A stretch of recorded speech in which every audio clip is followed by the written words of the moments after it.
విల్లు నుంచి వదిలిన బాణం, నోటి నుంచి వచ్చిన మాట వెనక్కి తీసుకోలేం.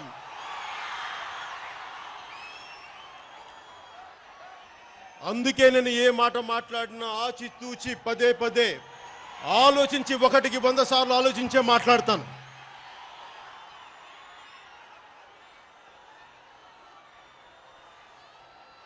ఒక దేశపు సంపద నదులు కాదు, అరణ్యాలు కాదు, ఖనిజాలు కాదు, కలల ఖనిజాలతో చేసిన ఈ యువత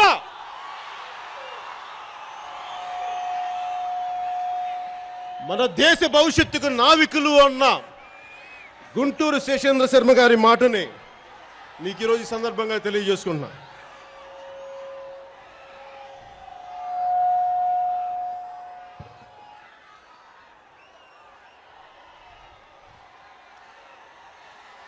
జనసేన పార్టీ పెట్టి దాదాపు 2 సంవత్సరాల 9 నెలలుగా వస్తుంది. నాకు రాజకీయాల మీద, పదవుల మీద నాకే వ్యామోహం లేదు. నాకు మీరిచ్చే ప్రేమ చాలు. నేను దేనికి రాజకీయాల్లోకి వచ్చాను? నాకు అవసరం ఏంటి? కోట్లు సంపాదిస్తాను, కోట్లు ట్యాక్సులు కడతాను, శుభ్రంగా ఇంట్లో కూర్చోవచ్చు, ఆనందంగా ఉండొచ్చు. మరి నాకెందుకు రాజకీయాలు? నాకు సినిమాల మీద వ్యామోహం లేదు,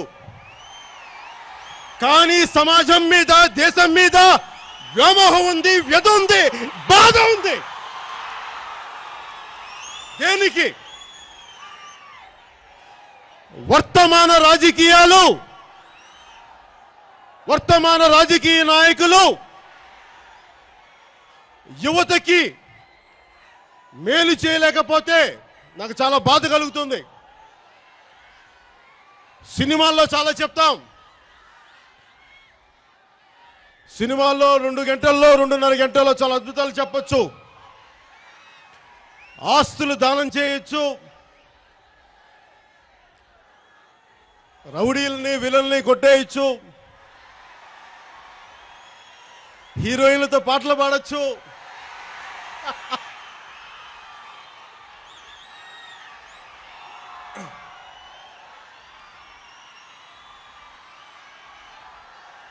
కానీ అలాగే చాలా మంది అన్యాయాలు ఎదుర్కోవచ్చు. సినిమాల్లో సమస్యలకు పరిష్కారం చూపించేదంతా 2.5 గంటల్లో చేసేయచ్చు. కానీ నిజ జీవితంలో మన అసలైన సమస్యలకి రామ్దేవ్ బాబా 2 మినిట్ నూడిల్స్ లాగా పరిష్కారాలు దొరకవు. కష్టపడాలి, పాటుపడాలి, త్యాగాలు చేయాలి. నేను ఈ రోజున 3 విషయాలు మాట్లాడడానికి వచ్చాను. ఒకటి, జనసేన పార్టీ ఆవిర్భావం నుంచి నేను ఏమి ఎదుర్కొన్నాను రాజకీయాల్లో. 2, తెలుగుదేశం ప్రభుత్వం పనితీరు ఎలా ఉంది, దాని మీద నా అభిప్రాయం. అన్నిటికంటే ముఖ్యమైనది, రాష్ట్రాన్ని అడ్డగోలుగా విడగొట్టి స్పెషల్ స్టేటస్ ఇస్తామని చెప్పి ఇప్పటిదాకా ఇవ్వకుండా తాత్సారాలు చేసిన కేంద్ర ప్రభుత్వాన్ని మీద నాకు కొన్ని అడగాల్సినవి ఉన్నాయి, తేల్చుకోవాల్సినవి ఉన్నాయి. ఎందుకు తిరుపతిలోనే మాట్లాడాలి? వేరే ఊర్లో మాట్లాడొచ్చు కదా, ఎందుకు? ఆ రోజున మేము మొదటి మీటింగ్ పెట్టింది ముఖ్యమంత్రిగా చంద్రబాబు గారు కానీ, ప్రధానమంత్రి నరేంద్ర మోదీ గారు కానీ, నేను కానీ మొట్టమొదటిగా స్టార్ట్ చేసింది తిరుపతిలో. అందుకే తిరుపతిలోనే మాట్లాడడానికి నేను నిర్ణయించుకున్నాను.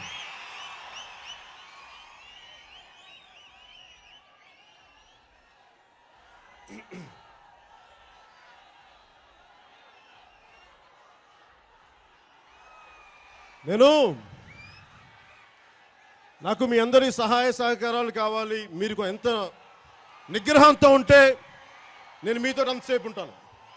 మీ సమస్యల కోసం నేను పోరాటం చేస్తాను. మీరు ప్రశాంతంగా ఉండండి. నాకు కావాల్సిందల్లా మీ నుంచి నిగ్రహం కావాలి. సంయమనం కోల్పోకుండా, సభ ప్రశాంతత కోల్పోకుండా మీరు ప్రశాంతంగా ఉంటే నేను మీలో ప్రతి ఒక్కరితోటి దగ్గరికి వస్తాను. నేనే వస్తాను మీ దగ్గరికి.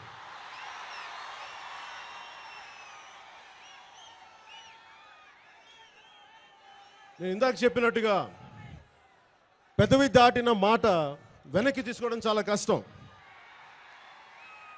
అందుకని నేను మాట్లాడకుండా వెయిట్ చేస్తుంటాను, చూస్తుంటాను అన్నీ. మరి ఎందుకంటే నేను రాష్ట్రం విడిపోయి సమస్యలో ఉన్నప్పుడు నేను ఏ ప్రభుత్వానికైతే, ఏ తెలుగుదేశం ప్రభుత్వానికైతే నిలబడ్డానో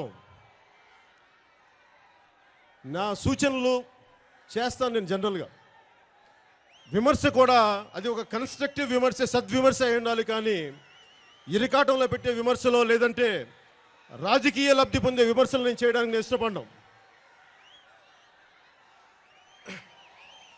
నేను ఇలా ఆలోచించి ఇలా ఉంటున్నప్పుడు ప్రతి ఒక్కరూ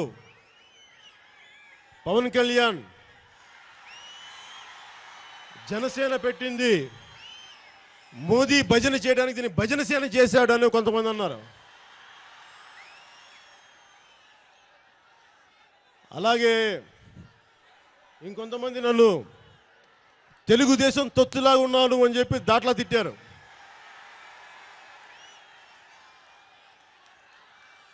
ఇంకొంతమంది నువ్వు గబ్బర్ సింగ్ కాదు, నువ్వు రబ్బర్ సింగ్ అంటారు. పడతామబ్బా మాటలు, మనం పడకుండా ఉంటామేంటి? పడకుండా ఉందామన్న రాజకీయాల్లోకి వచ్చాం. మీరు తిట్టండి, తిమ్మండి, కానీ నేను ప్రజలకు చేయాల్సింది, మన యువతకి చేయాల్సింది, మన రాష్ట్రానికి చేయాల్సింది చేసే తీరుతాను, చేసే వెళ్తాను. నేను ఎక్కడికి పారిపోను. ఆవిర్భావ సభలో కూడా చెప్పాను, 25 సంవత్సరాలు నా జీవితాన్ని నా రాష్ట్రం కోసం, నా దేశ శ్రేయస్సు కోసం అంకితం చేస్తాను. మాట ఇచ్చానంటే తప్పే వ్యక్తిని కాదు, మనం వెనక్కి తిప్పే వ్యక్తిని కాదు.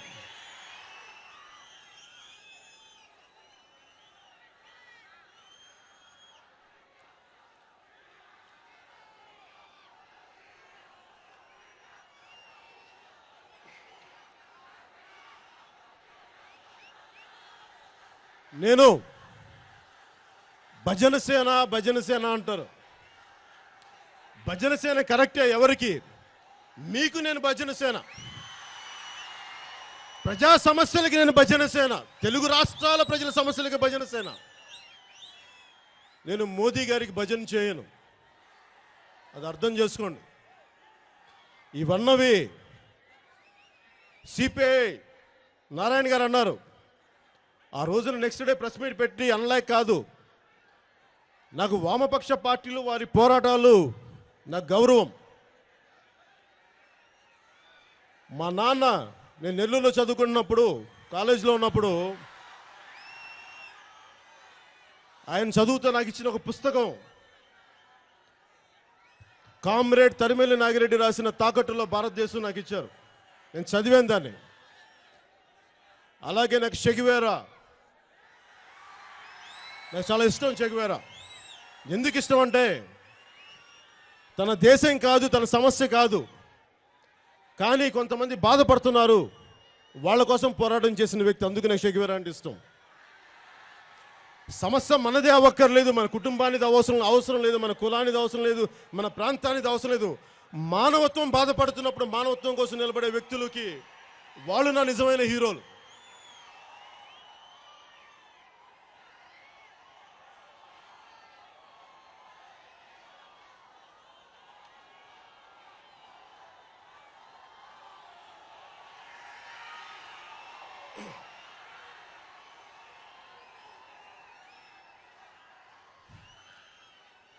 నేను తెలుగుదేశం పక్షపాతినో, తెలుగుదేశం తొత్తును అనుకుంటే, నేను ప్రజల పక్షపాతిని, ప్రజల తొత్తుని, రైతు పక్షపాతిని, ఆడబిడ్డల పక్షపాతిని, అక్క చెల్లెళ్ళ పక్షపాతిని, అంతేగాని నేను ఏ ఒక్క పార్టీకో ఏ ఒక్క వ్యక్తులకో నేను నా జీవితాన్ని ఇవ్వను. నేను ఇన్ని సంవత్సరాలుగా సినిమాలు నాకు ఆనందం కలిగించలేదు. సినిమాలు నేను మీకు ఆనందం కలిగిస్తాయని చెప్పి చేస్తాను, కానీ నాకు లోపల ఎప్పుడు ప్రజా సమస్యల మీద ఉంటుంది. అది నాకు ఎందుకు ఉందో నాకే తెలియదు, చిన్నప్పటి నుంచి ఉంది. నేను కొత్తగా నేను సినిమాలోకి వచ్చాక నేను అలవాటు చేసుకుంది కాదు. నేను ముఖ్యంగా మెయిన్ స్పీచ్లోకి వెళ్ళబోయే ముందు ఇక్కడికి వచ్చిన నా అభిమానులందరికీ, ప్రతి ఒక్కరికి పేరు పేరున, తెలుగు రాష్ట్రాల్లో ఉన్న నా అభిమానులందరికీ ప్రతి ఒక్కరికి పేరు పేరున సినిమా అనేది ఒక వినోదంగానే చూడండి.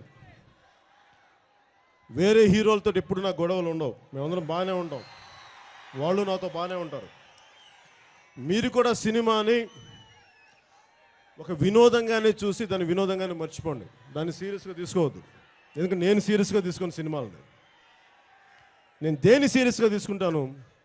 నిజ జీవితాన్ని సీరియస్గా తీసుకుంటాను. నిజ జీవితంలో సమస్యలను సీరియస్గా తీసుకుంటాను.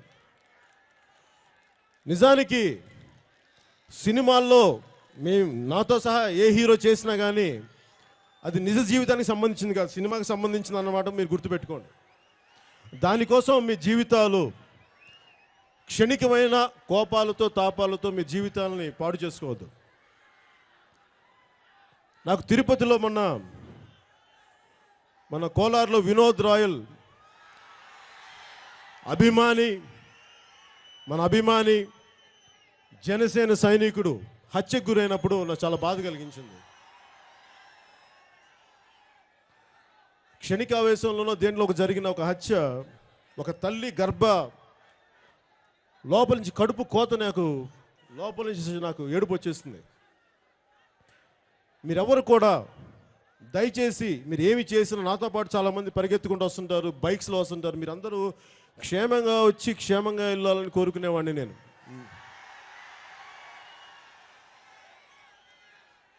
నాకు వినోద్ రాయల్ తల్లి నాకు ఎంత గౌరవం వచ్చిందంటే, బిడ్డ హత్యకి గురయ్యి గుండె బయటకు వచ్చేసి, అమ్మా నేను రాత్రి భోజనానికి వస్తానని వెళ్ళిన బిడ్డ, అవయవదానానికి సంతకం చేయడానికి వెళ్ళిన బిడ్డ తిరిగి ఇంటికి వెళ్తే ఆ తల్లికి ఇంటి నుంచి బిడ్డ హత్యకు గురయ్యాడని తెలిసి హాస్పిటల్కి వెళ్తే మార్చురీలో పడిపోయిన బిడ్డ గుండె బయటకు వచ్చేసింది చూసి ఆ తల్లి పడ్డ వేదన అంత ఇంత కాదు. అంత వేదనలో కూడా ఆ తల్లి ఎంత గొప్పదంటే, నా బిడ్డ తన కళ్ళని దానం చేశాడు. ఆ ముందు హత్యకి గురైన బిడ్డని కళ్ళని దానం చేసినంత గొప్ప తల్లి తిరుపతిలో పుట్టిన ఆడపడుచు. అలాంటి తల్లికి నా పాదాభివందనాలు.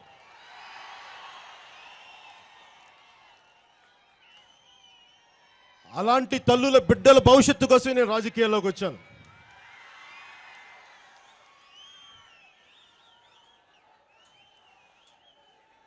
నేను గత 2 సంవత్సరాలుగా, దాదాపు 2.5 సంవత్సరాలుగా నేను అన్ని చూస్తూనే ఉన్నాను.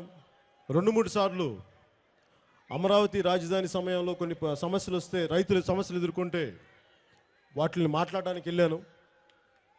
నాకు సాధ్యమైనంత రీతిలో రైతు పక్షం నిలబడటానికి ప్రయత్నం చేశాను. దానికి తెలుగుదేశం ప్రభుత్వం కూడా సానుకూలంగానే నాకు సహకరించారు రైతుల కోసం. నాకు సమస్య ఎక్కడ వచ్చిందంటే, నేను తెలుగుదేశం ప్రభుత్వానికి, భారతీయ జనతా పార్టీకి నేను భుజం కాశాను, నాదైన సహాయం చేశాను. దానివల్ల తెలుగుదేశం ప్రభుత్వం అధికారంలోకి వచ్చిందో లేదు ఇవన్నీ నాకు తెలియదు, వాటి గురించి నేను ఆలోచించట్లా. కాకపోతే మీ అందరి సహాయ సహకారాలు అది ఏదో 0.1% కావచ్చు, లేదా ఉడత సాయం కావచ్చు, కానీ మన సాయం మనం చేసాం.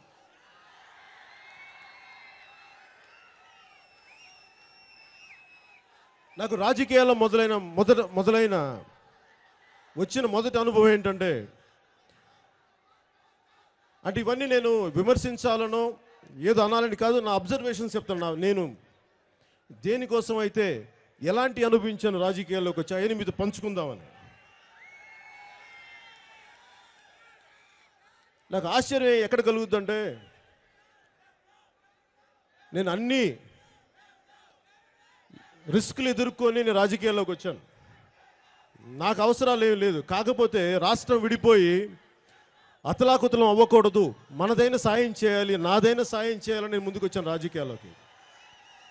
నేను భారతీయ జనతా పార్టీకి నరేంద్ర మోదీ గారిని కలిసినప్పుడు, అప్పుడు ప్రధానమంత్రి అభ్యర్థిగా ఉన్నప్పుడు, అలాగే తెలుగుదేశం ప్రభుత్వం పార్టీకి సహాయ సహకారాలు అందించినప్పుడు,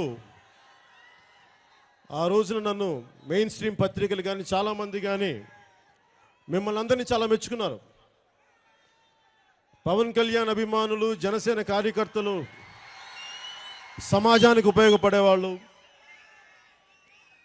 వాళ్ళు ప్రాంతాలని కులాలని దాటి నిజంగా రాష్ట్ర శ్రేయస్సు కోసం పాటుపడిన వాళ్ళని చెప్పి రాశారు. కానీ నాకు ఆశ్చర్యం ఏంటంటే, మనం ఒక పార్టీ ప్రభుత్వం వచ్చాక ప్రభుత్వ పనితీరులో 2-3 తప్పులు ఉంటాయి. అన్నీ సవ్యంగా ఎందుకు ఉంటాయి? ప్రజలకు ఇబ్బంది కలిగించే పనులే ఉంటాయి. నేను 2-3 సార్లు ఎత్తి ఆ తప్పులు చేసి చూపించాను అంతే.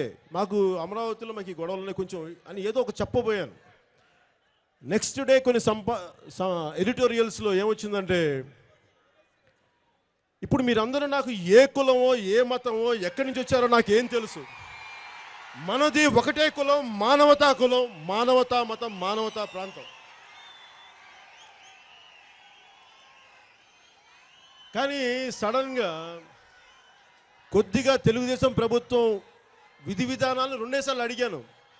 మీరు రైతు భూముల్ని కొంచెం ఆలోచించి తీసుకోండి అని అనగానే వెంటనే ఇక్కడున్న యువతంతా కులముద్ర పడిపోయింది వారికి. పవన్ కళ్యాణ్ చుట్టూ అతను కులం యువతున్నారు. నా కులం ఉంది, నాకెక్కడ మతం ఉంది, నా కూతురు క్రిస్టియన్ అబ్బా, నా కూతురు క్రిస్టియన్.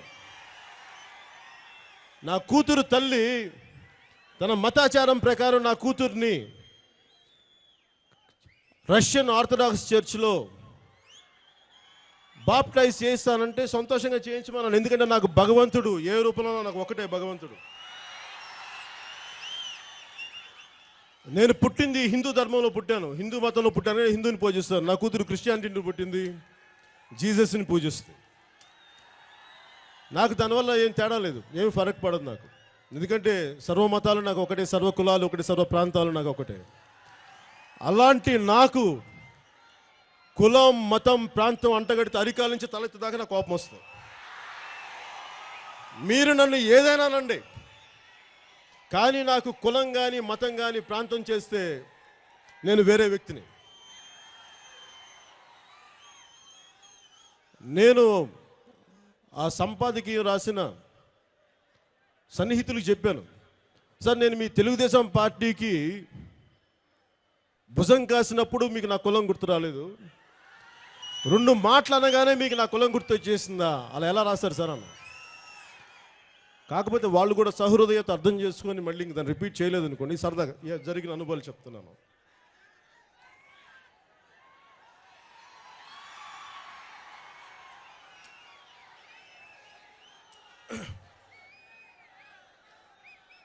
అలాగే నేను ఏమి చేసినా మీకు నేను మభ్యపెట్టను, అబద్ధాలు చెప్పను. నాకు చేతనైనది చేస్తాను, నిలబడగలిగేది మీకు చెప్పే చేస్తాను. ఒకవేళ అందరూ కోరుకుని నేను చేయలేకపోతే మీకు దండం పెట్టి నన్ను క్షమించండి, పని చేయలేకపోయాను అంటాను తప్ప నేను మిమ్మల్ని మభ్యపెట్టను.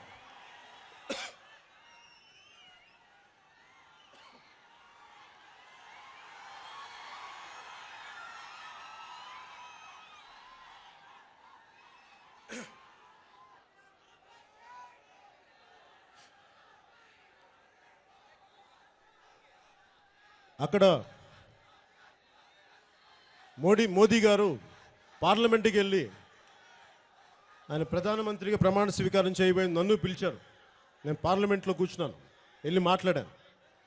సో వారికి నా హృదయపూర్వక నమస్కారాలు, నా శుభాకాంక్షలు చెప్పి వచ్చేసాను. ఇప్పుడు దాకా మళ్ళీ ఆయన ఈరోజు దాకా కలవలేదు.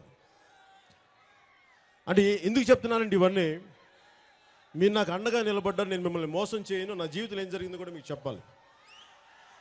కాకపోతే నేను ఏదైనా సరే సమయం సందర్భం వచ్చినప్పుడే మాట్లాడతాను, అనవసరంగా మాట్లాడను. పార్లమెంటు మోదీ గారు ప్రమాణ స్వీకారం చేశాక ఒక 4 నెలల తర్వాత అనుకుంటా హైదరాబాద్కి సతీష్ షా గారు వచ్చారు, బీజేపీ ప్రెసిడెంట్. ఆయన వచ్చి నన్ను అడిగారు, హైదరాబాద్లోని కలిసినప్పుడు జాతీయ పార్టీలకే భవిష్యత్తు ఉంది దేశంలో, ప్రాంతీయ పార్టీలకి భవిష్యత్తు లేదు, అందుకే నువ్వు పనిచేయి, నువ్వు భారతీయ జనతా పార్టీలోకి వచ్చేసే అని అడిగారు, నన్ను ఆహ్వానించారు. నేనేం చెప్పుంటాను సమాధానం మీరు చెప్తారా? ఏం చెప్పుంటాను? నేను ఒకటే మాట చెప్పాను, సార్ నాకు భారతీయ జనతా పార్టీ అంటే గౌరవం ఉంది, కానీ నేను మా తెలుగు రాష్ట్రాల ప్రజల కోసం పుట్టిన పార్టీ ఇది, మా సమస్యల కోసం పుట్టిన పార్టీ ఇది. ఇది జనసేన ప్రాంతీయ పార్టీ అవ్వచ్చుగాక, కానీ జాతీయ దృక్పథం గల పార్టీ, జాతీయ సమగ్రతని కోరే పార్టీ, జాతి శ్రేయస్సుని కోరే పార్టీ, అంతర్జాతీయ ప్రభావితం మన దేశం మీద ఎలా ఉంటుంది దాన్ని కూడా ఆలోచించే పార్టీ. అంతేగాని కేవలం ప్రాంతీయ పార్టీ కాదు, కేవలం మా రాష్ట్రాల సమస్యల్ని మేము చూడటం కాదు, మేము అన్ని అర్థం చేసుకునే పార్టీ అని చెప్పి ఇన్వైట్ చేసినందుకు, ఆహ్వానించినందుకు థ్యాంక్స్ చెప్పాను. కానీ నిజంగా నేను అలా రావాలి అనుకుంటే నేను జనసేన పార్టీ ఎందుకు పెడతాను? నేను ఎప్పుడో వచ్చి మీ పార్టీలో జాయిన్ అయిపోయి మీకు చేసేవాడిని కాదు కదా. నాకు మీ పార్టీ సిద్ధాంతాలు గౌరవం ఉంది, కానీ కొంత కామనాలిటీ లేదు. కాకపోతే దాంట్లో మొత్తం సిద్ధాంతాలు నేను మీకు ఏకీపించలేకపోవచ్చు, కానీ దేశ శ్రేయస్సు కోసం నేను మీకు భుజం కాస్తాను, అంతేగాని తప్ప కంప్లీట్గా నేను మీ పార్టీలోకి వచ్చేయలేనని చెప్పి వారికి చెప్పాను. ఇది ఎందుకు చెప్తున్నానంటే జనసేన పార్టీ పెట్టింది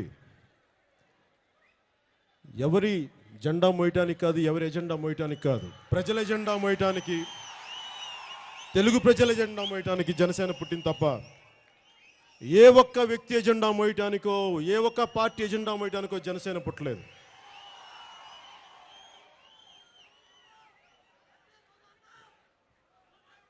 ఇదంతా నువ్వు రోజు చెప్పుండొచ్చు కదా అంటే, మనకి గత దశాబ్ద కాలంలో జనసేన పార్టీ మన రాష్ట్రం విడిపోయి అనేక సమస్యలు ఉన్నాయి. రాష్ట్రం వచ్చింది, కొత్తగా ప్రభుత్వం ఫామ్ అయింది, అలాగే 10 సంవత్సరాల తర్వాత భారతీయ జనతా పార్టీ అధికారంలోకి వచ్చింది. ఒకవైపు ప్రధానమంత్రి మోదీ గారు విదేశాలు తిరిగి మనతో ఉన్న విదేశాలకి సంబంధాలను బలోపేతం చేస్తున్నారు. ఈ టైంలో నేను స్పెషల్ స్టేటస్ అడిగి వాటి గురించి నాకు అడగటం ఇష్టం లేదు. ఎందుకంటే సంయమనం, సహనం కావాలి దేనికైనా సాధించడానికి. లేడికి లేచిందే పరిగెన్నట్టుగా ఏం అడుగుతాం? సహనంతో వెయిట్ చేయాలి. అలాగే తెలుగుదేశం పార్టీకి నా సంపూర్ణ సహాయ సహకారాలు అందించాను. అలాగే నేను వారు ఒకటి ఆలోచిస్తుంటే నేను వాడిని ఇరకాటంలో పెట్టే సమస్యలు నేను అడగదలుచుకోలే, ముందు చూద్దాం ఏం చేస్తారో అని. కానీ 2.5 సంవత్సరాల తర్వాత అన్నీ అర్థం చేసుకొని ఇప్పుడు నాకున్న సందేహాలు, నాకున్న కొన్నేవో తెలుగుదేశం ప్రభుత్వం ముఖ్యమంత్రి గారికి, వారి ప్రభుత్వానికి, మిగతా నేతలు, తెలుగుదేశం నేతలకి కొన్ని పెడతాను. ఈ ఒక్క మీటింగ్లో పెట్టకపోవచ్చు, కానీ ఫ్యూచర్ మీటింగ్స్లో పెడతాను. కానీ ముఖ్యంగా నేను ఈరోజున మాట్లాడబోయేది స్పెషల్ స్టేటస్ గురించి మాట్లాడతాను.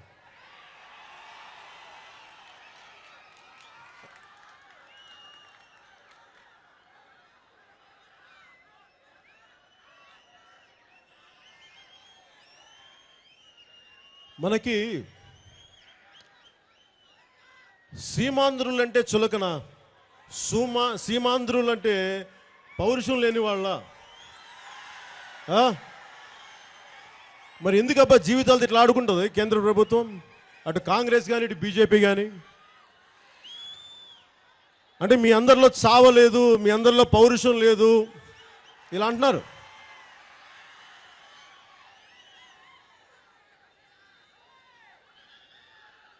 కాకపోతే మనకి సీమాంధ్రులకి దేశం పట్ల ప్రేమ ఉంది, నిబద్ధత ఉంది. అందుకని మనం సహనంతో ఉంటాం. ఇప్పుడు దాకా అన్ని ప్రభుత్వాలు సీమాంధ్రులు ఇంక్లూడింగ్ కాంగ్రెస్తో సహా బీజేపీతో సహా సీమాంధ్రుల ప్రేమ చూశారు,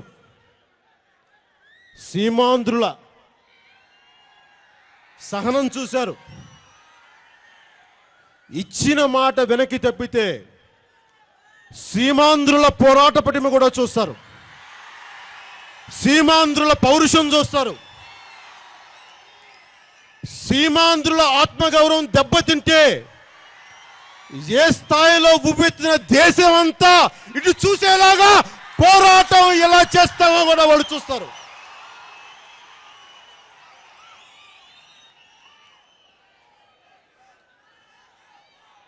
పార్టీ యూపీఏ ప్రభుత్వం కాంగ్రెస్ పార్టీ రాష్ట్రాన్ని విడగొట్టినప్పుడు ఏ మాత్రం పద్ధతి పాడు లేకుండా విడగొట్టేశారు. అది చాలాసార్లు చెప్పాను. కానీ విడగొట్టేటప్పుడు ఇంతమంది యువత ఉన్నారు. ప్రతి ఒక్కరూ, ప్రతి పార్టీ, ప్రతి జాతీయ పార్టీ, ప్రతి ఎన్జిఓ, ప్రతి ఒక్కళ్ళు ఈ దేశానికి వెన్నెముక యువత యువత యువత అంటారు. కానీ అలాంటి యువతకి మనం ఏం చేయాలి? డెమోగ్రఫిక్ డివిడెండ్ అంటారు. ఎంతమంది ఎక్కువ మంది యూత్ ఉంటే అంత గొప్పగా మనం స్కిల్డ్ వ్యక్తులు డెవలప్ చేయొచ్చు, దేశ సంపదని ఎక్కువ సృష్టించవచ్చు అని చెప్పి డెమోగ్రఫిక్ డివిడెండ్ గురించి మాట్లాడతారు. కానీ వాస్తవానికి నిజానికి కాంగ్రెస్ పార్టీ రాష్ట్రం విడగొట్టినప్పుడు ఈ డెమోగ్రఫిక్ డివిడెండ్ యువతకి ఏం చెయ్యాలి అని స్పెషల్ స్టేటస్లో ఒక్కసారి కూడా మెన్షన్ చేయలేదు. మీ చావు మీరు చావండి, 2 రాష్ట్రాలు 2 తెలుగు ప్రజలు కొట్టుకు చావండి, మాకేం సంబంధం లేదని చెప్పి నిర్దాక్షిణ్యంగా విడగొట్టేశారు. పోనీ కాంగ్రెస్ ఒక్కటే తప్ప అనుకుంటే భారతీయ జనతా పార్టీ కూడా ఏం తక్కువ కాదు. భారతీయ జనతా పార్టీ కూడా ఏం తక్కువ తప్పేం చేయలేదు. వాళ్ళు కూడా కాంగ్రెస్ ఎంత తప్పు చేశారో వాళ్ళు కూడా అంతే తప్పు చేశారు. మరి అలాంటప్పుడు మీరు అడగచ్చు, ఇన్ని తెలిసిన ఎందుకు సపోర్ట్ చేశావంటే మరి ఎవరున్నాయి పార్టీలు? 2 జాతీయ పార్టీలు. మన ఇంట్రెస్ట్లను కాపాడుకోవడానికి ఎవరికో ఒకరికి చెప్పుకోవాలి. అందుకే నేను వచ్చాను పాలిటిక్స్కి. భారతీయ జనతా పార్టీ రాష్ట్రాన్ని ఒక్క ఓటుతో 2 రాష్ట్రాలు చేస్తామని 1997లో తెలంగాణను ఏర్పాటు చేస్తామని తెలంగాణలో చెప్పలా, కాకినాడలో చెప్పారు. సీమాంధ్ర ప్రాంతానికి చెందిన కాకినాడలో రెజల్యూషన్ పాస్ చేశారు. ఆ రోజు రెజల్యూషన్ పాస్ చేసిన వాళ్ళు మరి సీమాంధ్రకి ఏం చెయ్యాలి అన్న కసరత్తు చేయలా. 97 నుంచి 2014 వరకు వాళ్ళ టైం ఉంది, వాళ్ళు ఏం చేయలే, నిర్దాక్షిణ్యంగా చేశారు, వదిలేశారు. ప్రధానమంత్రి గారి మాటకి మన్మోహన్ సింగ్, అంతకు ముందు ప్రధాని, farmer prime minister Manmohan Singh గారి మాటకి రాజ్యసభలో వచ్చి స్పెషల్ స్టేటస్ ఇస్తామని చెప్పి, స్పెషల్ స్టేటస్ అంటే ఏంటి? రాయితీలు ఇస్తాం, మీకు ట్యాక్స్లు ఇస్తాం, బోల్డ్ అని ఇంతమంది యువత ఉన్నారు, ఇన్ని కోట్ల మంది యువత ఉన్నారు, వీళ్ళకి అన్నిటికీ సంబంధించిన విద్యా సంస్థలు, ట్యాక్స్ బెనిఫిట్స్ వల్ల చాలా పరిశ్రమలు, చాలా ఉద్యోగాలు, ఇన్ని ఆశ చూపించారు. ఈ రోజున మన విద్యా సంస్థల్లో, విద్యాలయాల్లో కూడా మనం ఇక్కడ ఎగ్జామ్స్ రాసిన విడిపోవటం వల్ల క్వాలిటీ ఎడ్యుకేషన్ సెంటర్స్ మనకు లేవు, అన్ని హైదరాబాద్కి వెళ్ళిపోయినాయి, తెలంగాణకి వెళ్ళిపోయినాయి. వీటన్నిటిని ఎలా కాంపెన్సేట్ చేస్తారని ఒక్కరోజు కూడా మాట్లాడాల, ఎవరు చేయలే.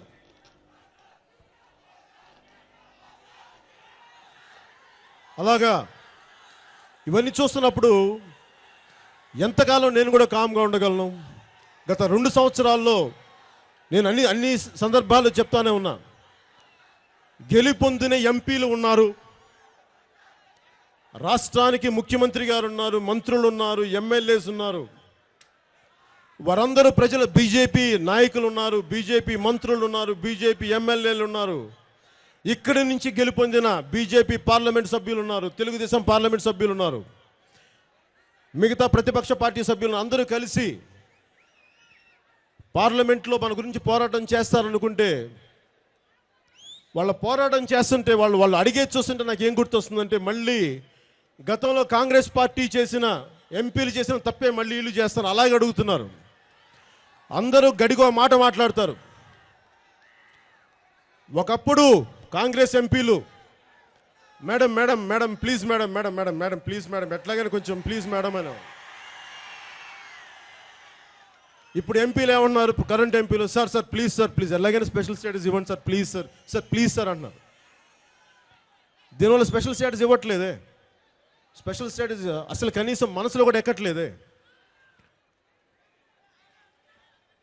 ఏనుగు మీద వర్షం పడ్డట్టుగా కేంద్రం ఏ స్పందన లేనప్పుడు నేను చెప్పాను, మన ఏప్రిల్లో ట్వీట్ చేశాను, పార్లమెంటు సభ్యులు దీనికి ముందుకు తీసుకెళ్లలేని పక్షంలో రోడ్ల మీదకి వచ్చి ఉద్యమాలు చేయాల్సి వచ్చిన పరిస్థితులు తేకండి అని చెప్పాను. కానీ ఈ రోజున జనసేన పార్టీ స్పెషల్ స్టేటస్ని డిమాండ్ని కేంద్రంకి వినిపించేలాగా పోరాటం ముందుకు చేయడానికి, ముందుకు తీసుకెళ్లడానికి జనసేన పార్టీ సభ్యులు మీ అందరి తరపున నేను నిర్ణయించుకున్నాను.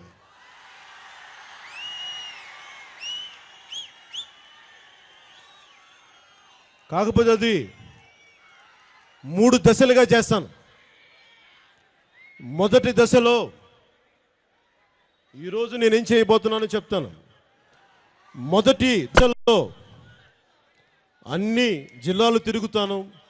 స్పెషల్ స్టేటస్ మనకు రాకపోవటం వల్ల మనకు జరిగిన ద్రోహం ఏంటి, కేంద్ర ప్రభుత్వం ఎందుకు నిలబడలేకపోయింది, కాంగ్రెస్ ప్రభుత్వం ఎందుకు నిలబడలేకపోయింది, బీజేపీ ఎందుకు నిలబడలేకపోయింది. ప్రశ్నిస్తావు అని అన్నావు. ఎప్పుడు ప్రశ్నిస్తావంటే ఇప్పుడు ప్రశ్నిస్తా. ఇప్పుడు ప్రశ్నించడమే కాదు, నేను ఎందుకు ఆలోచించి నిర్ణయం తీసుకుంటానంటే, ఇంగ్లీష్లో పాయింట్ ఆఫ్ నో రిటర్న్ అంటారు. తిరిగి వెనక్కి వెళ్ళలేని పరిస్థితి. కంఠాన్ని కత్తికి ఎదిరే పరిస్థితి. అడుగు ముందుకేస్తే మెడ తెగి పడాలి, కానీ కాలైతే వెనక్కి పడదు. అందుకని ఆలోచించి నిర్ణయం తీసుకుంటాను. చేతగాకో పౌరుషం లేకో వీళ్ళందరూ అన్నట్టుగా నోటికి ఏదొచ్చి మాట్లాడితే ఏమవుద్ది? సస్పెండ్ అయ్యి ఇంట్లో కూర్చోవాల్సి వస్తుంది. మాటని ఆచి తూచి ఒక క్రమబద్ధంలో మాట్లాడటమే రాజకీయాలకి, వర్తమాన రాజకీయాలకి అవసరం. అందుకు ఆలోచించి మాట్లాడతాం. చేతగా కాదు, పౌరుషం లేక కాదు. తెలుసుకోండి.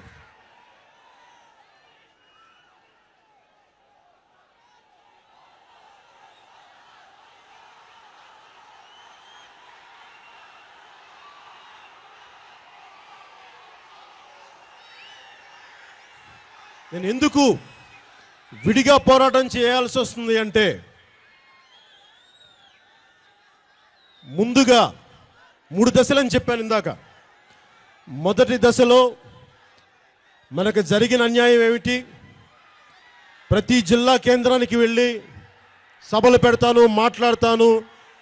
జనసేన కార్యకర్తలతోటి, యువతతోటి, ప్రజలతోటి ప్రతి ఒక్కరికి జనసేన స్పెషల్ స్టేటస్ కోసం ఏం చేయబోతుంది, మనకు జరిగిన అవమానం ఏంటి, మనకు జరిగిన నష్టం ఏంటి, అన్ని ముందుకు తీసుకెళ్ళి మాట్లాడతాను.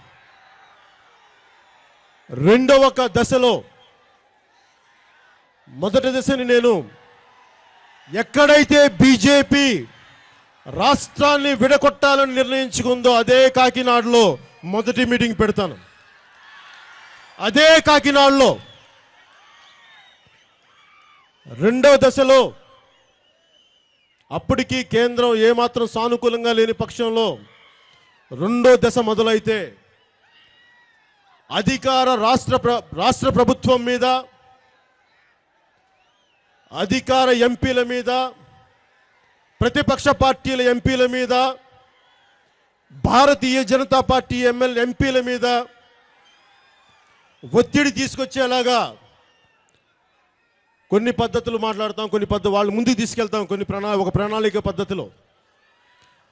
అప్పటికీ ఎంపీలు పోరాటాలు చేయలేని పక్షంలో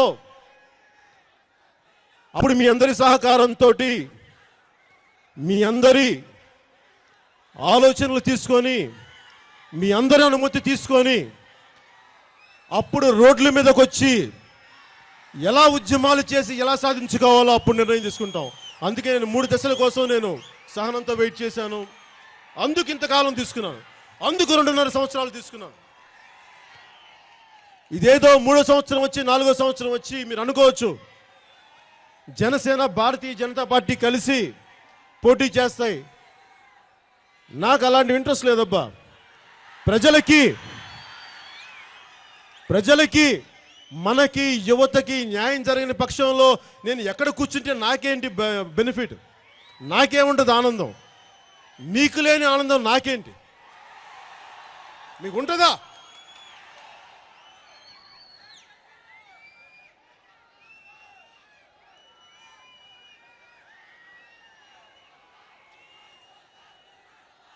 మోదీ గారు ఈ రోజున యువత చాలా బలమైన అవకాశాలు ఇవ్వాలి. Skill India, make in India, startup India అనే ప్రోగ్రామ్స్ పెట్టారు.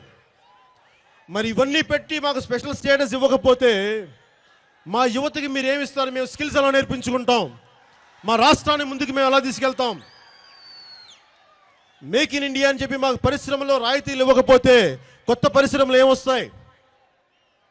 అలాగే స్టార్టప్ ఇండియా అని చెప్పి కొత్త ఐడియాలతో ఒక ఎంటర్ప్రెన్యూర్స్ వస్తే వారికి మీరు అండగా నిలబడకపోయి, మీకు రాయితీలు ఇవ్వకపోతే, మా పక్కన నిలబడకపోతే మేమేం చేస్తాం? కేవలం మాటలకే పరిమితం అయిపోతాయా అని నా వారిని ఈ సభాముఖంగా వారికి కన్వే చేస్తున్నాను. అలాగే వీటి ద్వారా వొకేషనల్ స్కిల్స్ పెంచడానికి ఏమేం చేశారు? రాష్ట్రాన్ని విడగొట్టి ఇప్పటికి 16,500 కోట్లు. ఒకవైపు తెలంగాణకి ఎక్కువ డబ్బులు, ఎక్కువ నిధులు ఉండి ఆంధ్రప్రదేశ్ రాజధాని లేకుండా అది వస్తుందో రాదో, ఎప్పుడో జరుగుద్దో లేదో తెలియదు, ఇంకా దాన్ని ఆరంభ దశలోనే ఉంది. ఇవన్నీ ఎప్పుడు జరిగాను? ఈ లోపల 2 ఎన్నికలు వచ్చి వెళ్ళిపోతాయి. 10వ తరగతి చదివిన విద్యార్థి డిగ్రీ అయిపోద్ది, ఇంజనీరింగ్ అయిపోద్ది, కానీ నిరుద్యోగులుగా ఉండిపోతారు. ఆ రోజున మన ప్రధానమంత్రి మోదీ గారు మాట్లాడినప్పుడు మీ రాష్ట్రానికి అండగా ఉంటానన్నారు. నేను వెళ్ళి వ్యక్తిగతంగా మాట్లాడదలుచుకోలే. అందరూ అనుకోవచ్చు నీ ప్రధానమంత్రి గారు పరిచయం ఉంది కదా, వెళ్ళి వ్యక్తిగతంగా మాట్లాడచ్చు అంటే, ఒక సమస్యని, ప్రజా సమస్యని వ్యక్తిగతంగా పరిష్కరించేది కాదు.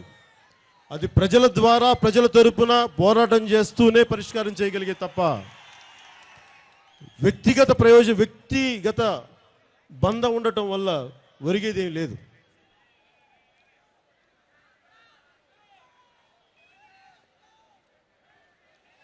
ఇంకా తెలుగుదేశం పార్టీ వచ్చేటప్పటికి నాకు కొన్ని సూచనలు మొదటి ఈ సభలో చెప్పను, కానీ ముందు సభల్లో చెప్తాను. 2.5 సంవత్సరాలు అయిపోయింది, ముఖ్యమంత్రి గారు కష్టపడుతున్నారు. కానీ నాకు వస్తున్న ఇది సూచనలుగానే తీసుకోండి. దయచేసి మీరు ఇది మిమ్మల్ని విమర్శిస్తున్నానో దయచేసి దీన్ని బాధపడి గింజుకోవద్దు. దీన్ని సహృదయతో స్వీకరించండి. ముఖ్యంగా తెలుగుదేశం పార్టీ స్పెషల్ స్టేటస్ని ఎందుకు ముందుకు తీసుకెళ్ళలేకపోతుంది? ముఖ్యమంత్రి గారు వారన్న మాటలు ఏంటంటే, రాష్ట్రం విడిపోయింది, అప్పులు పాలయ్యాం, కోపం ఉంది, కసి ఉంది, కానీ దీన్ని ముందుకు తీసుకెళ్లాలంటే చాలా సంయమనంతో జరగాలి, కేంద్రంతో పోరాటం పెట్టుకుంటే రాష్ట్రానికి నిధులు రావు అని చెప్పారు. నేను వాటిని అర్థం చేసుకోగలను. కానీ పదే పదే మన ఆత్మగౌరవాన్ని దెబ్బ కొడతా మన ఎంపీలు యాచకుల్లాగా వెళ్ళి సార్ సార్ సార్ అనడం కూడా, తెలుగు జాతి ఆత్మగౌరవాన్ని తాకట్టు పెట్టడం కూడా సరైందేనని ఒకసారి మీరు ఆలోచించుకోవాలి. నాకు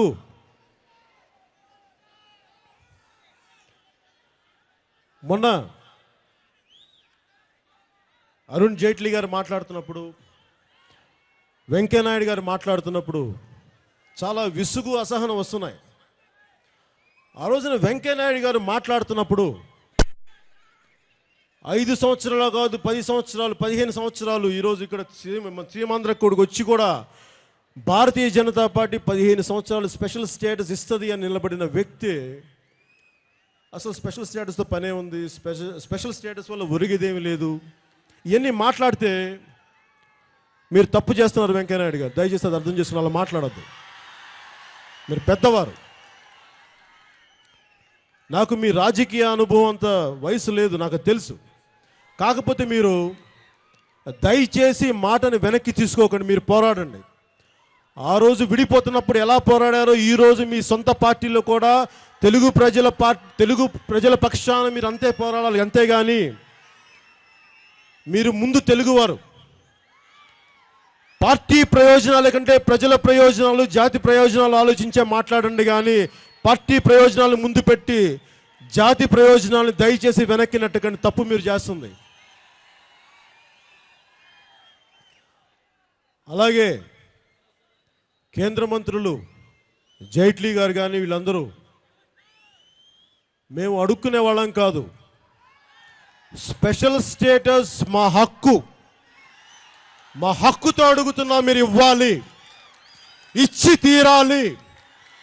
మీరు మాటల గారడీలో, అంకెల గారడీలో మేము దాని ద్వారా 5,000 కోట్లు ఇచ్చాం, దీనివేళ 2,000 కోట్లు ఇచ్చాం, దీనివేళ 4,000 కోట్లు ఇచ్చాం, అన్నీ కలిపి 32,300 కోట్లు అయినాయి 2014 నుంచి 2015కి. 2014, 15, 16కి మేము దాని నుంచి 4,000, దీని నుంచి 3,000, ఇలాంటి దయచేసి ఇట్లా అరిగిపోయే కథలు చెప్పి మాకు అసహనం తెప్పించకండి ప్లీజ్. మేము అలసిపోయాం, విసుగుంది. మీరు దయచేసి మా స్పెషల్ స్టేటస్ గురించి ఆలోచించండి. మీరు గోవుల గురించి ఆలోచిస్తున్నారు, ముందు ఆ గో సంపద గురించి ఆలోచిస్తున్నారు, గోరక్షణ గురించి ఆలోచిస్తున్నారు, మంచిదే. నేను గోవులను సంరక్షిస్తాను, నా దగ్గర 15 ఆవులు ఉన్నాయి.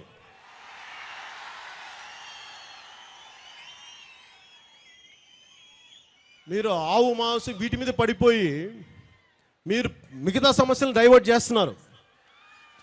ఏవైతే ముఖ్యమైన సమస్యలో స్పెషల్ స్టేటస్ లాంటి ఆంధ్రప్రదేశ్ సంబంధించిన సమస్యలు కానీ, తెలంగాణకు సంబంధించిన హైకోర్టు సమస్యలు అవన్నీ వదిలేసి మీరు మిగతా ఇష్యూస్ మీద కాన్సన్ట్రేట్ చేస్తున్నారు, మిగతా ఇష్యూస్తో డైవర్ట్ చేస్తున్నారు. దయచేసి అవి చేయకండి. నిజానికి భారతీయ జనతా పార్టీకి గో సంరక్షణే చేయాలి అంటే ప్రతి భారతీయ జనతా పార్టీ కార్యకర్తని, ప్రతి హిందూ వాహిని కార్యకర్తని, ప్రతి బజరంగ దళ కార్యకర్తని ఒక ఆవును పెంచుకోమని చెప్పండి. అలాగే కార్పొరేట్ సోషల్ రెస్పాన్సిబిలిటీతో పాటు కార్పొరేట్ గోరక్షణ రెస్పాన్సిబిలిటీని కూడా తీసుకోమని చెప్పండి. దానికి కొంత డబ్బులు ఇవ్వమని చెప్పండి కార్పొరేట్స్ని. అలాగే గోమాతను కాపాడండి, దేశాన్ని సుభిక్షంగా ఉంచండి. అంతేగాని దానితోటి రాజకీయాలు చేయకి, ప్రజల్ని తప్పుదోవ పట్టించి స్పెషల్ స్టేటస్ లాంటి పెద్ద సమస్యలను గాలి కుదిలేయకండి. మాకు విసుగ్గా ఉంది, అసహనంగా ఉంది. అలాగే తెలుగుదేశం ప్రభుత్వం కూడా, ముఖ్యమంత్రి గారు కూడా ప్రతిపక్ష వైఎస్ఆర్సీపీ వాళ్ళు కూడా అందరూ ఒకటే మాట మీద మాట్లాడాలి. ఇక్కడ ఓట్లు ఎవరికి వచ్చినాయి, అధికారం ఎవరికి వచ్చింది అనే కంటే కూడా ఏ పార్టీ, ఏ పొలిటికల్ పార్టీ, ఏ రాజకీయ పార్టీ ముఖ్య ఉద్దేశం పదవిలో కూర్చోవడం కాదు, ప్రజల హక్కుల కోసం పోరాటం వాళ్ళ ప్రథమ కర్తవ్యం. అంతేగాని అధికారంలో పదవిలో కూర్చున్నామా, అధికారంలో కూర్చుంటే ఒకలాగా, ప్రతిపక్షంలో కూర్చుంటే ఇంకోలాగా, పార్టీలు రాగి డిపాజిట్లు కోల్పోతే ఇంకోలాగా, పోటీ చేయకపోతే నాలాగా, ఇలా కాదు. అందరం కలిసి ఒకటే మాట మాట్లాడాలి.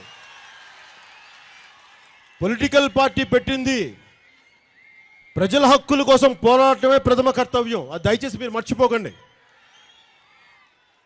మీతో కలిసి రమ్మంటే నేను ముందుకు వస్తాను. నాకేమి మీరు వైఎస్ఆర్సీపీ నాయకులు కానీ, తెలుగుదేశం పార్టీ నాయకులు కానీ, నేను మీ రాజకీయ లబ్ధుల కోసం నేనేం అడ్డురాను. మీరు ప్రజలకి సరైన న్యాయం చేయనప్పుడే ఖచ్చితంగా నేను పోరాటం చేయాల్సి వస్తుంది. దానికి నేనే వెనకాడను. ఆ పరిస్థితులు రాకుండా చూసుకోండి. అదే నేను మిమ్మల్ని వేడుకునేది. పోరాటంలో నేను గెలవచ్చు, ఓడిపోవచ్చు, ఏదైనా జరగచ్చు గాక. చెప్పాను కదా, మెడ తెగి పడాలే కానీ అడుగైతే వెనక్కి పడదు. ఏదో పంచిదేలా కాదబ్బా, నిజంగానే మాట్లాడుతున్నా.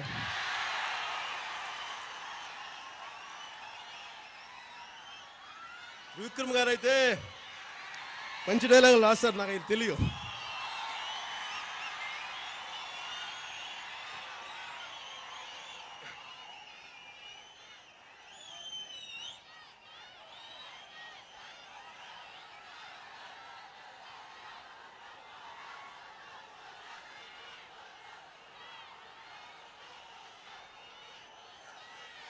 స్పెషల్ స్టేటస్ గురించి అడిగితే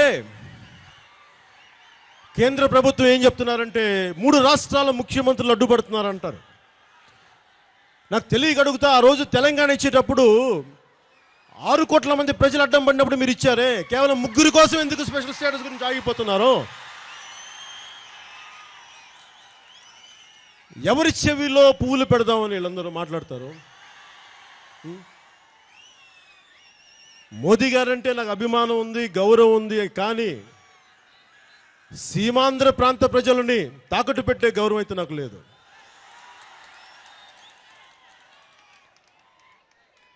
చంద్రబాబు గారు కూడా, ముఖ్యమంత్రి గారు కూడా అంటారు కేంద్ర ప్రభుత్వంతో జాగ్రత్తగా ఉండాలి. ఏ ముఖ్యమంత్రి అయినా సరే కేంద్ర ప్రభుత్వంతో జాగ్రత్తగా ఉండాలి. నిజమే.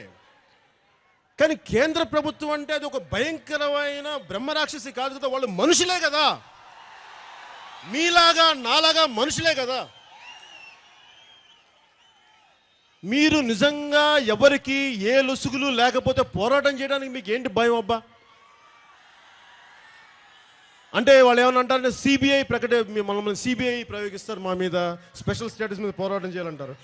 అంటే మీకు లొసుగులు ఉన్నాయా? మీకేమైనా దాచుకోవడానికి ఏమైనా ఉన్నాయా? మరి ఎందుకు మీరు భయపడుతున్నారు? మాట్లాడండి, నిలదీయండి, పార్లమెంటుని స్తంభింపచేయండి.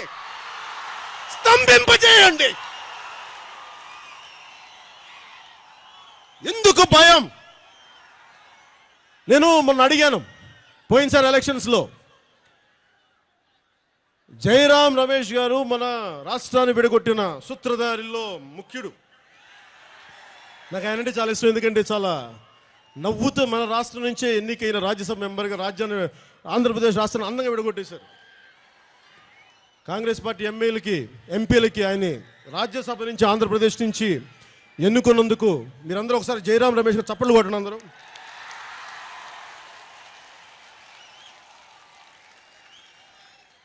హేల్ జయరాం రమేష్ గారు.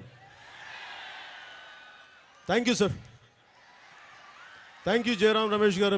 మమ్మల్ని మా తెలుగు రాష్ట్రాలని, మా ప్రజల్ని ఇంత చక్కటి వాతావరణంలో పెట్టినందుకు మీ తెలివికి, మీ మేధస్సుకి నా జోహార్లు.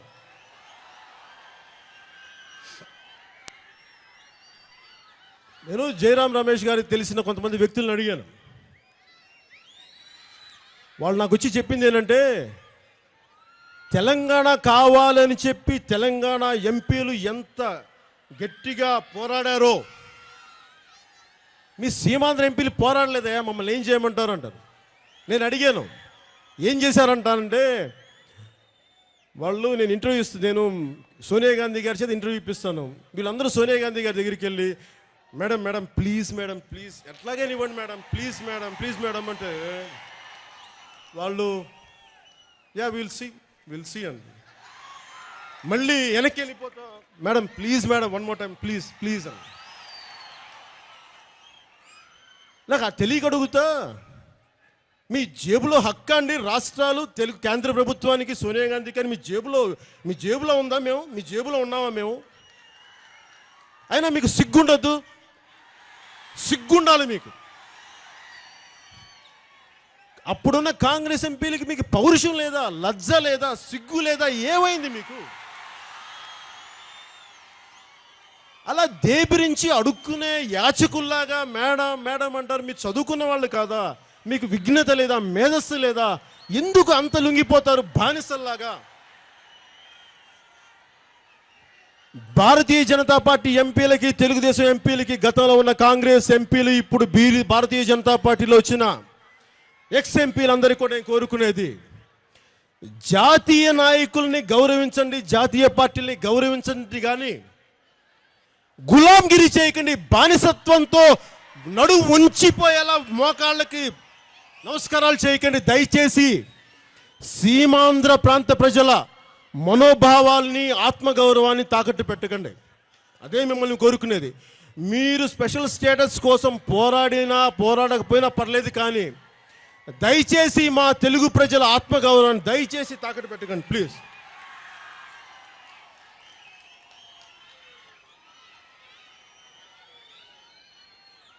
ఇందాక అన్నట్టుగా అశోక్ గజపతి రాజు గారు స్పెషల్ స్టేటస్ ఇవ్వాలనే ఉంది, కానీ 3 రాష్ట్రాల ముఖ్యమంత్రులు అడ్డుపడుతున్నారంటారు. మీరు ఎలా మాట్లాడుతారు అశోక్ గజపతి రాజు గారు? రాజీనామా చేసి వచ్చేయండి. మీకు పౌరుషం ఉంటే, తెలుగు వాళ్లే కదా మీరు, పౌరుషం చేసి వచ్చేయండి. ఎందుకు రారు? తుమ్మితే ఊడిపోయే పదవికి ఎందుకండి పట్టుకొని ఏలాడతారు? అలెగ్జాండర్ చెప్పాడు కదా, చనిపోతా ఏం చెప్పాడంటే విశ్వ విజేత, విశ్వ జగజ్జేత అని చెప్పి ఒట్టి చేతులతో వెళ్ళాడు. అది చూసి కూడా మీకు తెలుసుకుపోతే ఇంకా మీరు తుమ్మితే ఊడిపోయే పదవులను పట్టుకొని ఏంటి అలాడతారండి? దాని బదులు తెలుగు ప్రజల ఆత్మగౌరవాన్ని కాపాడండి. దానికి మించిన పదవులు మీకు లభిస్తాయి వారి గుండెల్లో.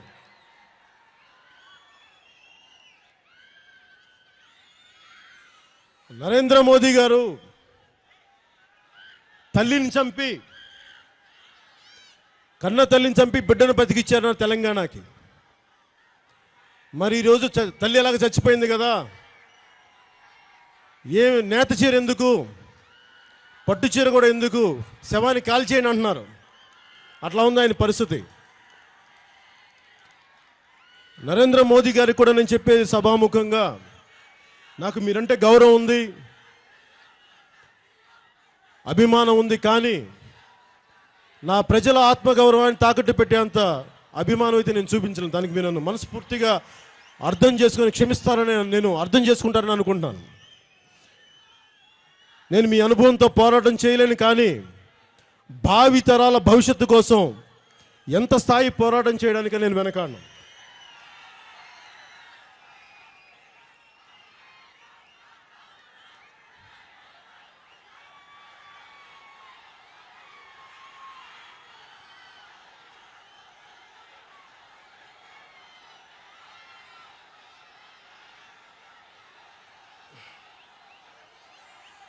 ఒక్కసారి సెప్టెంబర్ 9న ఈ రోజున నా అనౌన్స్మెంట్ సభలాగే తిరుపతిలో చేస్తున్నాను. ఇక మీదట సినిమాలు చేస్తాను. సినిమాలతో పాటు, ఎందుకంటే నాకు డబ్బులు లేవబ్బా, సంపాదించిన డబ్బులు లేవు. మీరు టికెట్లు కొంటే నాకు డబ్బులు వస్తాయి, మీరు కొనకపోతే డబ్బులు రావు. మీరు సర్దార్ సరిగ్గా చూడలేదు, నాకు డబ్బులు రాలి, ఆగిపోయింది.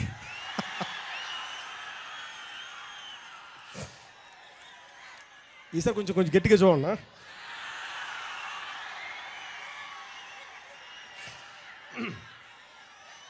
సినిమాలు చేస్తాను, సినిమాలతో పాటు రాజకీయం కూడా చేస్తాను.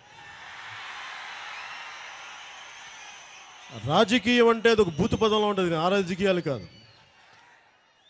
నిస్వార్థంగా ప్రజలకు మేలుకోరే రాజకీయాలు చేస్తారు. పదవి కోసం, రాజకీయ లబ్ధి కోసం అయితే రాజకీయాలు చేయను. నేను అలాంటి పదవులు ఆశించను, నాకు అలాంటి అధికారం అవసరం లేదు. నాకు సామాజిక మార్పులు జరిగితే చాలు, మీ అందరూ సంతోషంగా ఉంటే చాలు, నాకు అది చాలు. అంతకుమించి నేనేం కోరుకోను.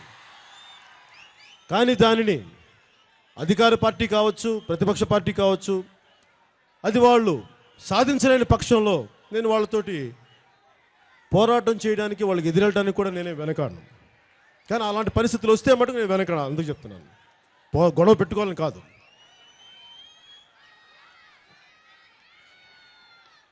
అందుకని ఈ రోజు నుంచి నేను మీకు చెప్పదలుచుకునే సినిమాలు చేస్తాను. మొదటి సభ సెప్టెంబర్ 9న ఎక్కడైతే భారతీయ జనతా పార్టీ మన రాష్ట్రాన్ని విడగొట్టాలని నిర్ణయించుకున్న కాకినాడలోనే మొదటి సభ పెడతారు సెప్టెంబర్ 9న. స్పెషల్ స్టేటస్ సాధించే వరకు విశ్రమించను, వెనకాడను, మనం వెనక్కి తిప్పను. కాకపోతే ఎందుకు నేను దాన్ని ఉధృతం చేయను ఒకేసారి అంటే 3 దశలకు ఎందుకు చెప్పానంటే, గత 10 సంవత్సరాలుగా మనం అటు తెలంగాణలోను, ఇటు సీమాంధ్రలోను అనేక ఒడిదుడులకు ఎదురయ్యాం. పోలీస్ శాఖ కూడా అలసిపోయారు. అన్ని ఒత్తిళ్ళు. అందుకని ముందు ఈ మెసేజ్ని, స్పెషల్ స్టేటస్ తాలూకు బెనిఫిట్ని ఎలా సాధించాలన్నదే ముందుగా ప్రతి జిల్లా కేంద్రానికి తీసుకెళ్తాను. దాంట్లో నుంచి సెప్టెంబర్ 9న కాకినాడలో మొదలు పెడతాను. అక్కడి నుంచి మిగతాయి నేను నిర్ణయించుకుంటాను. ఒక్కసారి నేను కోరుకునేది ఒకటే, ఢిల్లీలో వాళ్ళందరూ హిందీ మాట్లాడతారబ్బా, మన ఎంపీలకి హిందీ రాదు.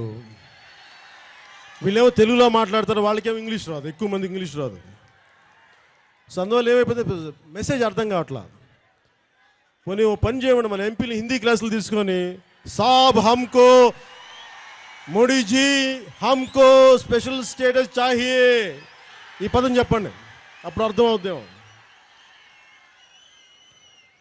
సోనియా జీ, మేడం జీ హమ్కో స్పెషల్ స్టేటస్ చాహియే చెప్పండి. 2 ముక్కలు హిందీ నేర్చుకోండి అబ్బా, ఏమవుద్ది. మీరు మేడం మేడం మాకు స్పెషల్ స్టేటస్ కావాలని వాళ్ళకి అర్థం కావట్లేదు, అందుకని ఇవ్వట్లేదని అంటున్నారంట. అది కూడా విన్నాను నేను. కొంచెం నేర్చుకోండి హిందీ. మీకు మనం ఇప్పుడంతా తెలుగులో మాట్లాడుకున్నాం కదా, వాళ్ళకి అర్థం కావట్లేదు. ఒక్కసారి మీరు అందరూ వాళ్ళకి నేను చెప్పదలుచుకున్నది, కేంద్రానికి మీరు స్పెషల్ స్టేటస్ ఇవ్వలేని పక్షంలో మా సీమాంధ్ర ప్రాంత ఎంపీలను చూసి, వాళ్ళందరూ డబ్బున్న వాళ్ళు, వాళ్ళని చూసి మీరు స్పెషల్ స్టేటస్ ఆంధ్రప్రదేశ్ అవసరం లేదనుకోకండి. మిగతా 6 కోట్ల మంది ప్రజలు ఉన్నారు. అంతేగాని కేసీనేని నాని గారిని చూసో, మురళీమోహన్ గారిని చూసో, అవంతి శ్రీనివాసుని చూసో, మన మంత్రి నారాయణ గారిని చూసో వీళ్ళకి స్పెషల్ స్టేటస్ అవసరం లేదు. ఆయన ఎమ్మెల్యే అని తెలుసు, అయినా కానీ చెప్తున్నా సరదాకి. స్పెషల్ స్టేటస్ వాళ్ళని ఎంపీలను చూసి కాదు, ప్రజలను చూసి ఇవ్వండి. ముఖ్యంగా ఆఖరి మాటగా ఇది ముగించబోయే ముందు, ఈ మీటింగ్ ముగించబోయే ముందు ఒకటే చెప్దాం, పోరాడదాం, పోరాడదాం, సాధించే వరకు పోరాడదాం, గెలిచే వరకు పోరాడదాం. మన ప్రత్యేక హోదా వచ్చే వరకు, మన హక్కులు సాధించే వరకు పోరాడదాం. నేను మీ అందరి సహాయ సహకారాలతోటి మొన్న అడిగాను. మన ఈ మధ్యన ఒక 3 days బ్యాక్ కుమారస్వామి గారు, ex chief minister of Karnataka, ఆయన దగ్గరికి వచ్చి కలిసినప్పుడు మీడియా వాళ్ళు అడిగారు, మీరేం మాట్లాడతారు స్పెషల్ స్టేటస్ గురించి అంటే, నా ఒక్కడి వల్ల ఏమవుద్ది అన్నాను. నిజమే, నా ఒక్కడి వల్ల ఏమవుద్ది, మీరందరూ కలిస్తేనే కదా నేను నవ్వుద్ది, ఆ ఉద్దేశంతో అన్నా. పవన్ కళ్యాణ్ దిగొచ్చాడు అబ్బా, మీకంటే పెద్ద గొప్పోడా పవన్ కళ్యాణ్? మీ అందరూ కలిస్తేనే కదా పవన్ కళ్యాణ్. వాడి గొప్పతనం ఏముంది? అందుకే నేను ఆ మాటతో అన్నాను, అంతేగాని నా ఒక్కడి వాళ్ళంటే నాకు ఎంత 70 కిలోలు 72 కిలోలు ఉంటా, కొడితే పడిపోతా, బలం కూడా లేదు, ఒళ్ళు నొప్పి ఒంటి నొప్పి అన్నీ ఉన్నాయి, నాకేం బలం ఉంటుంది? మీరు నా బలం. మన జాతి ఆడపడుచులు నా బలం. మీ బలం చూసి నేను కేంద్రంతో పోరాటం చేయగలిగాని నా ఒక్కడి బలం చూస్తే నేను లేదు. ఇంట్లో కూర్చొని వ్యవసాయం కూడా చేసుకోలేను, తవ్వితే కూడా నొప్పి ఒళ్ళు పట్టేస్తా, అంత ఇబ్బందులు నాకు.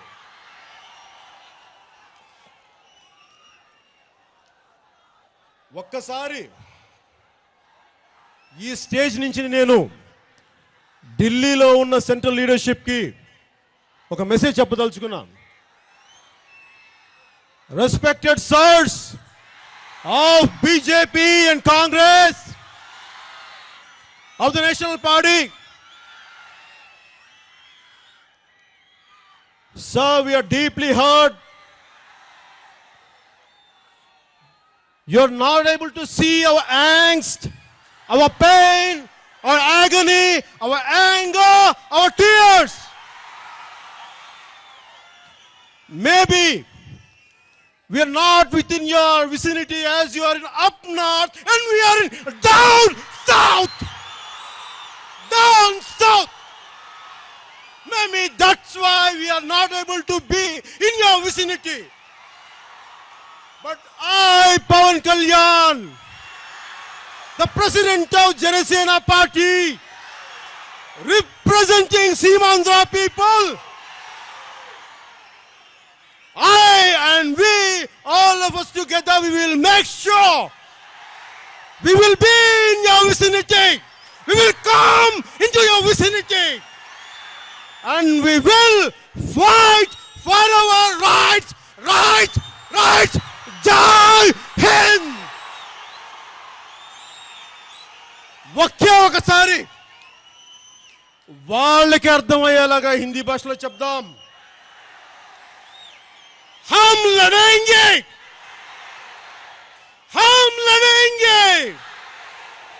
जीतने तक लड़ेंगे. इधे स्लोगन తీసుకోండి, लड़ेंगे, हम जीतने तक लड़ेंगे. This is a message to central government. If you don't give special status, Jai Hind.